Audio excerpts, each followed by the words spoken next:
What's up, everybody? My name is Maina Omboy, and what a great privilege and honor it is to come up here and to share with you. This month of February, we just finished. It was amazing. We went through a series called Dropping the Mask and talking about love without masks, dismantling the barriers to true intimacy. There's some barriers that we face when it comes to intimacy. And so we're talking about how do we do that. And week one, we talked about dropping the mask. We looked at the story in Genesis where Adam and Eve get into a space where they eat the forbidden fruit, and then after that, shame just covers them. And so we asked ourselves, what do we need to do to be able to break shame? Because shame is part of something that is part of our life. And God said, we need to stop hiding and start living free. God intended for us to start living free. And we do that by doing a couple of things. We do that by reducing our blind spots. There are blind spots that we have in our lives. We have to reduce that. We also have to reduce our known areas. Ask God to search you. Ask God to search your heart and find out what is going on in your life, because God intends for us to stop hiding and to start living. That was week one.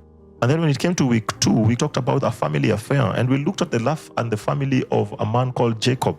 And we see how there were lies in his story from the time of Abraham, the time of Isaac, to the time of Jacob. And rather than breaking it, he decided to continue with it. He decided to continue with the same pattern, But the thing we learned about is that God can decide otherwise. If you decide to change, God can change. And God came to him and he had to change him. He had to break him and to give him a new name.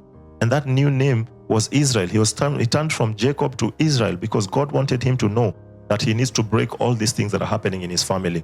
Also for us, it doesn't matter what has gone on in our family. If we reach out to God and ask him to forgive us and ask him to forgive our generation, we can start a new thing. We can start a new thing in our bloodline that was not there before us. And so the question you're asking us is, are you willing to do that? The third week we talked about it ends with me. That when you come before God, when you stop hiding, when you decide that I can't continue with this family affair, that it can begin a new chapter. It can end with you. And we learned about the story of Joseph, what was done to him, how his brothers treated him so badly. But when he was in a position of power, he decided not to do the very same thing. He decided that it ends with me. And he decided that he was going to break the cycle of deception in his family. He was going to break the cycle of favorism. He was going to break the cycle of strife. All these things, he said, it ends with me. And even for us, we have the opportunity to tell God, it ends with me, Lord. This pain that has been in my family, it ends with me. And that's what God is expecting for us to do that. And then that was week 3. And then we finished week 4, which was amazing. Week 4 is one of those weeks that I really, really loved. We finished week 4 talking about this story that is amazing, the story of Ruth. Ruth, was a widow, had lost her husband, and all these things were happening in her life.